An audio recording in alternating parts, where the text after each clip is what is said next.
जीवन पथिक के इस अंक में आपका स्वागत है। और डॉक्टर गौतम चटर्जी का भी आइए स्वागत करें इस अंक में, जो हमसे जुड़ते हैं वाराणसी से। गौतम जी, इस अंक में आपका स्वागत है।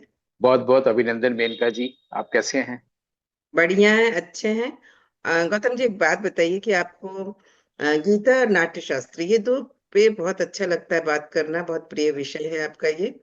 और गीता पे तो ऐसा है कि जितनी बात की जाए कम है। आजकल हम गीता पे बात कर भी रहे हैं बीच बीच में, लेकिन आप हमेशा सार की बात करते हैं। कोई भी विषय हो, उसका सार क्या हो या स्टोरी का। तो गीता तो इतना लंबा चौड़ा है।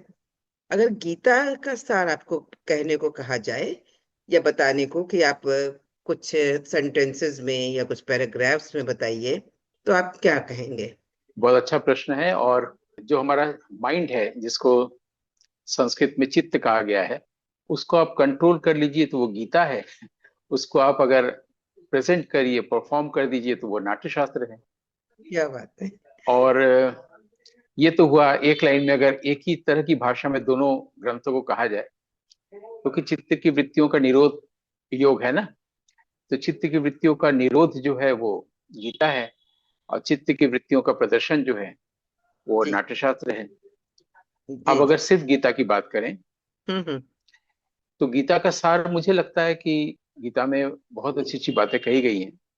18 अध्यायों में 700 पद्य हैं। 700 पद्य में जो 576 पद्य भगवान ने कहे हैं, उन 576 का अगर सारांश लिया जाए, क्योंकि सारी बातें ही अच्छी हैं, तो सार में यही कहा जा सकता है कि जीवन में ऐसा देखने को मिलता है कि जहां भी जीवन है, चाहे वो मछली के पास हो, चाहे जिराफ के पास हो, चाहे वृक्ष के पास हो, जहां भी जीवन है वहां पर एक इच्छा है, आकांक्षा है, एक तड़प है न मरने की। सब कोई जीना चाहता है। इसे सब कहते हैं कि भाई खुद जियो औरों को भी जीने दो। तो ये जो लोग देखते हैं कि लोग मरते हैं, वो लोगों को वो पसंद नहीं है। सब कोई जीना चाहता है। तो गीता ये कहता है कि आप मृत मत होइए, जीने की इच्छा रखिए, उपनिषद की तरह, ईशावास्य उपनिषद की तरह जीने की इच्छा रखिए। और आप चाहें तो वो पद पा सकते हैं जो मृत नहीं है, अमृत है। तो अमृत पद को पाना, अमर होना, ये गीता का सार मुझे लगता है। बृहदारण्यक उपनिषद में मैत्रेयी ने जब याज्ञवल्क्य से पूछा, उनकी दूसरी पत्नी, कि पूरी पृथ्वी में जितने भी रत्न है, आभूषण, सब कुछ है, क्या उन सब के बदले में अमरता को पाया जा सकता है? तो उन्होंने कहा कि नहीं। कुछ भी आप प्राप्त कर ले संसार से, उसके बदले में आप अमरता को नहीं पा सकते। उसको विद्या या ज्ञान से ही पाया जा सकता है। ये बृहदारण्यक उपनिषद का सारांश है। गीता में भी यही बात है। गीता में सीधे सीधे कहा गया है कि भाई आप मरते समय अगर आप मुझे याद करते हैं, यानी कि भगवान को, तो आप मुक्त हैं, आप अमर हैं। क्योंकि आप जो भी चीज उस वक्त आपकी याद में होगा, अगर आप मर रहे हैं, उसके आपके जहन में कोई हिरण आ गया तो आपको हिरण का जन्म मिलेगा। वो ऋषभ देव भरत के साथ यही कहानी है। तो वो मरते समय हिरण की याद आ गई थी, हिरण हुआ था। मरते समय जो भी चीज आपको याद आता है, यानी देह छोड़ते समय, तो वो आप खो जाते हैं। इसके अलावा ये भी कहा गया है कि उत्तरायण में जिसकी मृत्यु होती है वो सीधे वैकुंठ में जाता है।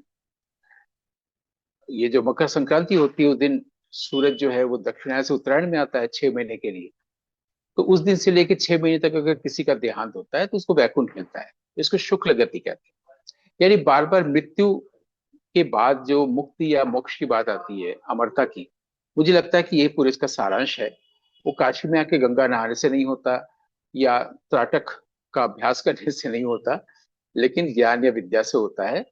और ये 8वें अध्याय में 5वें मंत्र में या पद्य में ही कहा गया है कि जो मुझे अंत में याद करेगा, उसको शुक्ल गति मिलेगी और वो भगवान को प्राप्त करेगा।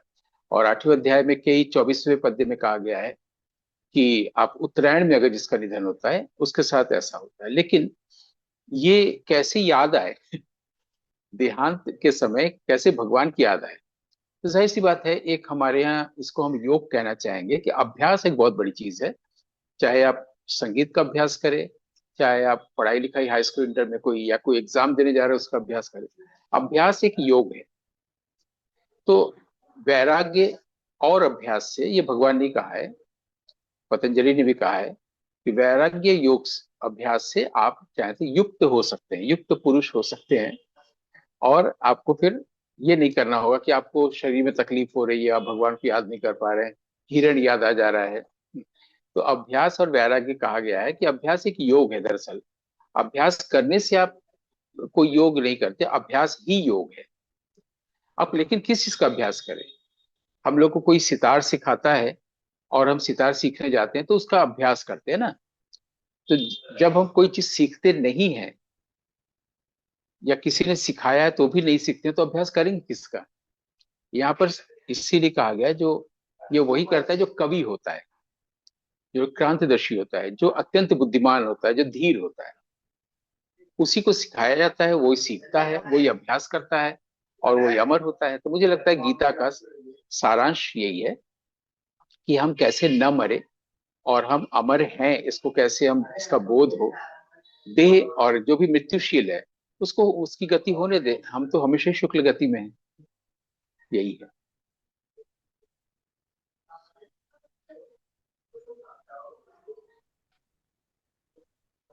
बहुत सुंदर बात कही आपने कि पहला सेंटेंस आपका बहुत सुंदर था कि माइंड को कंट्रोल कर लेना गीता है, और उसका प्रेजेंटेशन जो है नाट्य शास्त्र है। ये जो मैंने दो बातें कही उसको आपने एक साथ कहा, ये मुझे बहुत अच्छा लगा।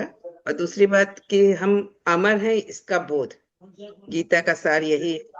तो सचमुच आपने इतनी जल्दी गीता का सार बता दिया, सुनकर भी बहुत अच्छा लगा। और सबसे अच्छी बात आप में यह है कि जब हम किसी चीज को विस्तार से जानना चाहते हैं तो आप एक शब्द का भी जो है विस्तार करते हैं, और उसको, उसका मूल क्या है, कैसे उसका जन्म हुआ, कहाँ से, क्या अर्थ है, ये सारा भी बताते हैं। और जब हम आपसे किसी चीज का सार पूछते हैं तो आप एकदम अप्रोप्रिएट सार बताते हैं। तो आज गीता का सार जान के बड़ा अच्छा लगा। इसके लिए आपका हमारी ओर से और हमारे तमाम दर्शकों की ओर से बहुत बहुत शुक्रिया। गोविंदाय नमो नमः। आनंद आनंद आनंद।